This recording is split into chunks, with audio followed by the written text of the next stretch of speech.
That is one of the great things that When the Storm actually brought to the table, was allowing me to network and to meet contractors on a national level. So now I can go after contracts all over the US.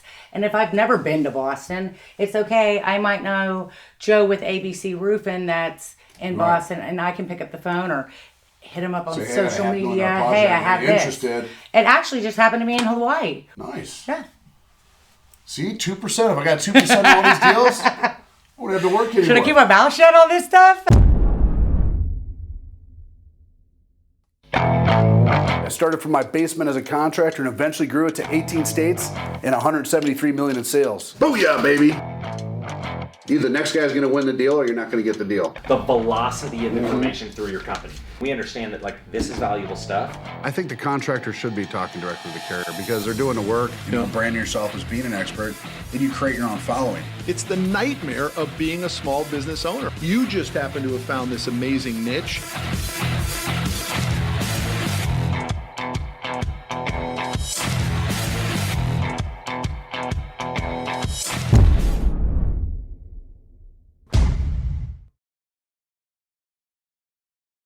Hey guys, Anthony Delmedico, SVG here, live in the Speakeasy with Jessica Sloat. Hey guys. And she is with now you've changed a few companies now here recently, but you have now launched HCC Roofing. Correct. Out of Denver, Colorado, which is 100%, right? 100% female-owned business. And so you got an interesting story to tell. You're also an SDVOB, and I didn't know that, Service Disabled Veteran. What does SDVOB stand? I used to have Service Disabled Veteran Owned Small Business. Exactly, which qualifies you for some points to bid on government contract work. So you're really going to focus on the federal government contracting industry. Correct. Now, a lot of people watching this right now know you as working with the Mosley law firm? McClinney, Mosley & Associates. McClinney, Mosley & Associates, who, by the way, is a vendor at the Win a Storm Conference. So you were there for a couple of years. Let's back up, because you got an interesting... See, I didn't even know you did all this till today. Let's back up. How did you... what was your military experience? I'm actually ex-military. Okay. I went into the military in 2000. Went in as a rescue swimmer and then ended up on board the John F. Kennedy in their fuels department. Okay.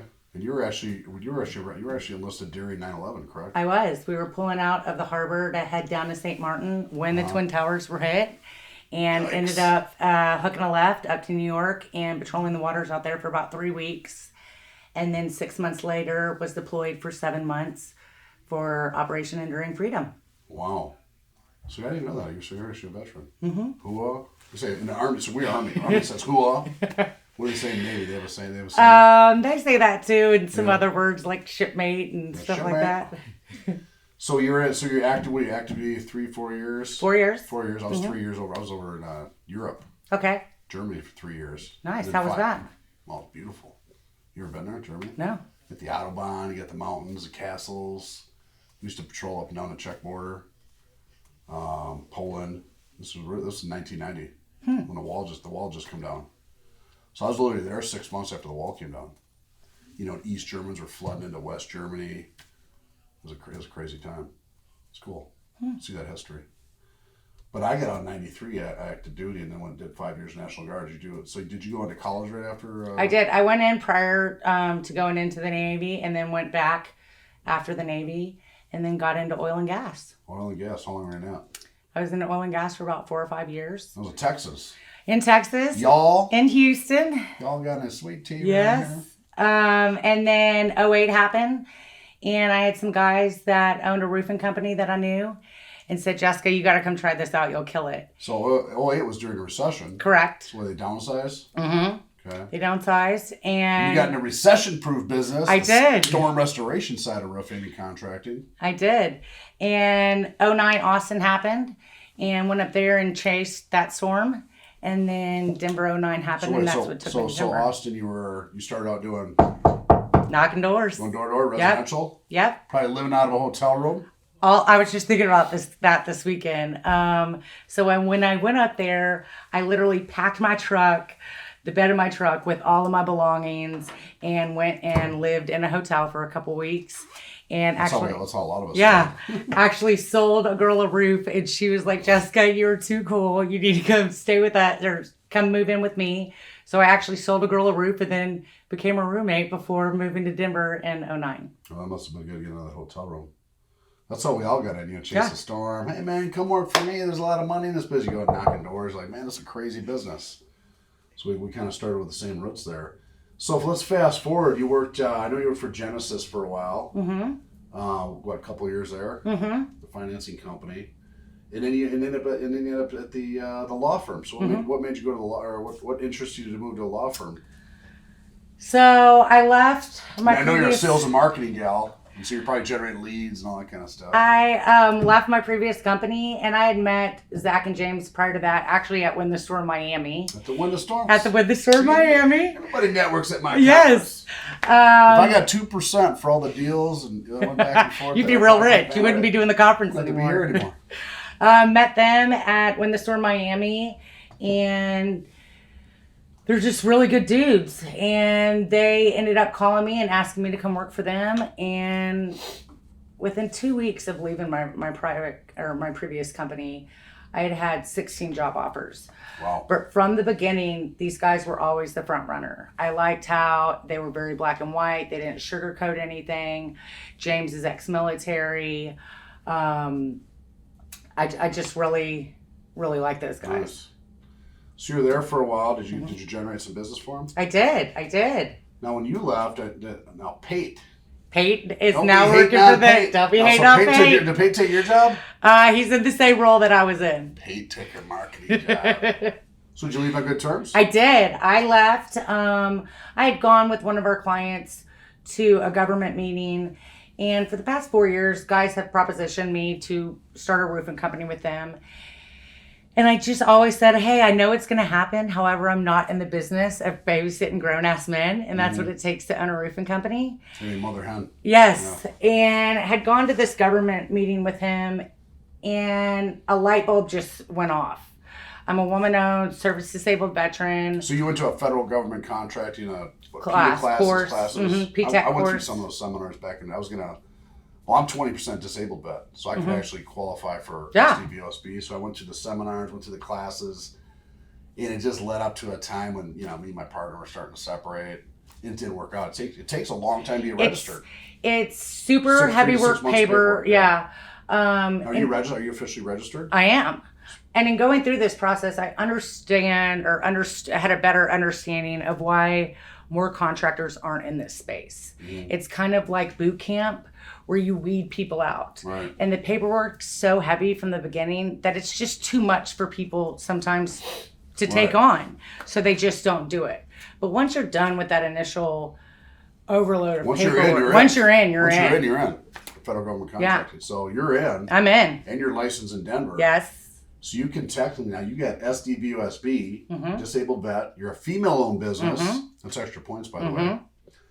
And your office is in a hub zone. Correct. So if I remember correctly, you get points for each of those. Correct. So there's certain bid projects on that online program. What do they call that online? It was FBO, but now it's the beta.sam. Okay. So what they're doing is they're taking all of their different, and that was one thing at the beginning, is they don't give you a checklist as to how to sign up for government contracting 101. You kind of have to go here and then figure out here and then make this link to this system and this system. It's kind of like the blind leading the blind. But the one thing I did see when I was maneuvering, I was checking out how they bid.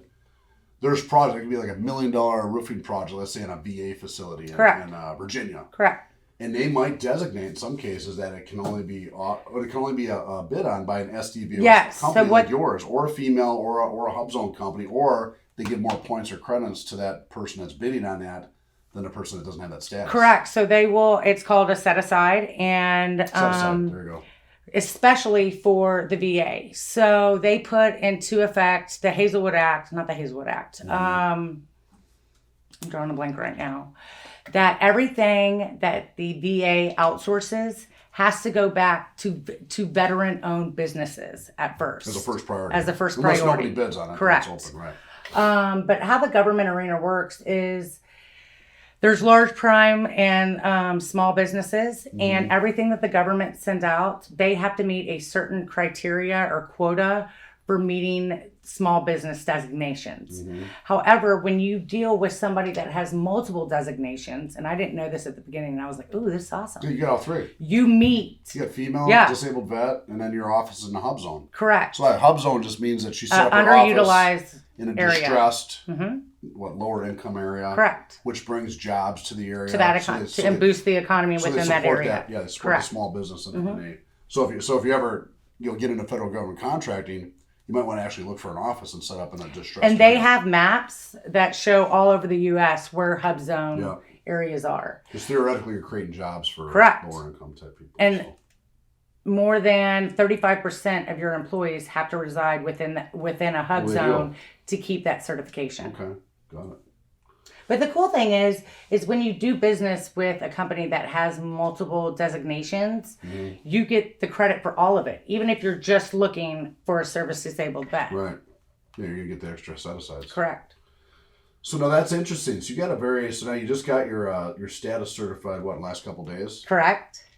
So you're in an interesting position. You can literally set up a hub, because I thought about how to scale this thing. Back when I was doing this, like, well, how would I scale this? Because what a lot of people don't know is once you get set up in a federal government system, you don't have to get licensed in all those states to do work. It's just where your you home can go is. to a roof in Germany, Correct. for example, as long as it's on federal, federal property, as long as you're in the system. Correct. So you don't need to get 50 licenses. You just need one. Get in the system. Now you can work in Hawaii, you can work in California, you can work anywhere in the country with no state licensing in those states. Anywhere in the world. Anywhere in the world, yeah. Military bases all over. So you're in a power position almost, I would say. You could almost sit back and hire someone to write bids on all these projects and then literally sub out or find employees in different states to take on that project. I know there's some rules about employees where they have to actually be in some cases. In some cases, it depends on how the contract's written. Some contracts, they designate, or you have to have employees. Some you can sub out. Some you have to go in and show your books and show how much you're paying for materials. They have the Davis-Bacon Act where your laborers have to make a set minimum an hour. There's a lot of rules and a lot of tape around it. But you could inadvertently, let's say you bid on a project in Boston. Okay. And you've never even been there before. And you win it. Well, a smart entrepreneur, okay, I got the deal. Now you go hire some payroll, maybe find a PO company, you find some people, you put them on payroll up there. Or maybe one of these contractors actually come to the Win a Storm conference and say, hey, maybe there's somebody up in Boston. I need to put you on payroll. You're now my employee. And I don't know if they actually check that to that status. Oh, yeah, they can. But if they're W-2, you could temporarily put them on that project as a W-2 employee versus a sub, correct? And that is one of the great things that When the Storm actually brought to the table, was allowing me to network and to meet contractors on a national level. So now I can go after contracts all over the U.S. And if I've never been to Boston, it's okay. I might know Joe with ABC Roofing that's in Boston, and I can pick up the phone or hit him up on social media. Hey, I have this. Interested. It actually just happened to me in Hawaii with Elijah. Oh, really? So my REIT client has 5 apartment complexes over there. Well, some people, you said that a little fast. REIT. REIT client. My REIT client. REIT. What does that stand for? It is a real estate investment trust. So I have a client that. Which typically a group of owners. Correct. That own commercial properties. Will come in and pull money together and for investment purposes and go out and buy properties. And they're like a group. Correct. That buys multifamily or different types of commercial buildings all over. Correct. For investment property. So you have a relationship with one of those. I do. I have a client that carries about $200 million worth of commercial properties around the U.S., and I'm his exclusive roofer. It's actually why I'm in Phoenix today. Booyah, baby! So you were at one of the malls today, right? I was. Okay. He just came in and bought them all, and I'm going in and fixing the roof. Any storm damage? There is. What kind of roof? It is a flat roof. Foam? We're going to go back with a coating. TPO and... Do you have pictures? I do. Let me see. Let me check it out. I got an eagle eye for hail. You know it hailed here. Well, you can see that, especially on... oh my gosh. One, Looks like a machine gun in it. That's the AC in it. Yeah, that's an old... Looks like That's got some potential there because of all the collateral damage. And then I'll show you the. Is he considering filing a claim on that? It's a cash job. Cash job. So did you tell me he has hail damage on the roof? Yes. You didn't care? He came in and bought the property after. Oh, I got you after. I say, or maybe he filed the claim long ago. Yeah, no. Took the ACV. It was because he came in and just bought the building. So you're running around. The reason you're here is you're flying around looking at some of his properties. Correct. Right now. So back to Hawaii. He has an apartment complex over in Hawaii that needed a new roof, and I wanted someone local to do the work, to warranty the work. Elijah's because I'm not in Hawaii yet. Elijah's top.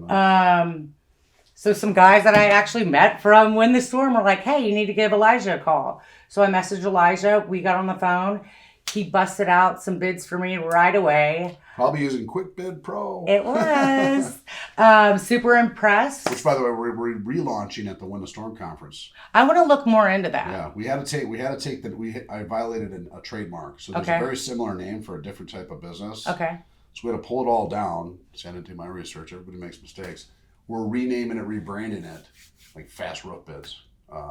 I was super impressed. It's a great program, but we have to rename it. We can't use it in the marketing of it, Quick Bid Pro. So we're renaming it, relaunching it at the Winter Storm Conference. So we're excited about that. Awesome. Yeah. So yeah, he's building that this week or next week, and yeah, just rocking and rolling. He is. So he earned it. He got the job. Yeah. Nice. Yeah. See, 2%. If I got 2% on all these deals, I wouldn't have to work anymore. Should I keep my mouth shut on this stuff? There's so many deals like networking. It goes on to Win the Storm. I hear about it later on. Like so and so passed over a But that's $5 the value. Claim. And, But that's the value and that you bring. But you can't help but sit back and go, man, if I could get like a 1% or 2% vig on all the transactions, somebody land. So good. So where are you going from here? You're here tonight. I'm here tonight, and then I head back to Denver tomorrow. Back to Denver. Got to get some bids out, and yeah. And then the next time we're going to see you is in 43 days. At When the Storm. At the When the Storm Conference and Tradeshow Expo, which is here in the Phoenix Convention Center, February 20, 21, 22, Thursday, Friday, and Saturday. We're real excited about that. Excited. We got the guy who killed Osama bin Laden. Woo! He's speaking on Saturday morning, so we should have a big turnout Saturday morning at 11. We got Michael Gerber, author of The E-Myth. We got Robert Kawasaki, wrote Rich Dad, Poor Dad. So we like to bring those non-industry speakers to throw some different flavor on, because you go to these, roofing conferences, seminars, and people start talking about the same things. You see the same speakers, the same content. You can only talk about roofs and drip edge and supplement estimate for so long. There's a higher level of thought and brainwaves that need to move around to be an entrepreneur. It's not just all about the technical work. You know what I mean? So I think bringing like the Gerber, the Kawasaki, and just different people in starts making people think a little different. Oh, for sure. You know outside of the box. We're talking about scaling. There's more to it than just the ABCs. You know what I'm saying? So we're excited about that. So you're just coming as an attendee. You're actually on a women's panel. I am. So you're going to be the female-owned roofing company owner on a women's panel. I am. And then I know you and Autumn are hosting like a women's reception. Women's reception. Yeah. And then we're also doing the basketball game. You're doing a basketball game. We got all the teams laid up there on the whiteboard. So when is the women's reception? Thursday. I think Thursday from 6:30 to 8:30. So you're not doing a brunch like last year? No, it's just a women's reception on a rooftop. Same one we did the walkthrough, I think. It's a hotel rooftop near the Phoenix Convention Center. Okay. Yeah. Yeah, they just wanted to make more of a networking event to come in and meet everyone and meet the women of the industry and just kind of form relationships and start networking with each other. Excellent. Well, I know you got to run to dinner. Yes. So, guys, you want to hook up with Jessica and get tied in with her network, because she's putting a network together for all her federal government contracting business. You might be in another state, but she might be able to give you a deal like she gave to Elijah. You can come see her at the When the Storm Conference. Vote for Sloat. Booyah, baby!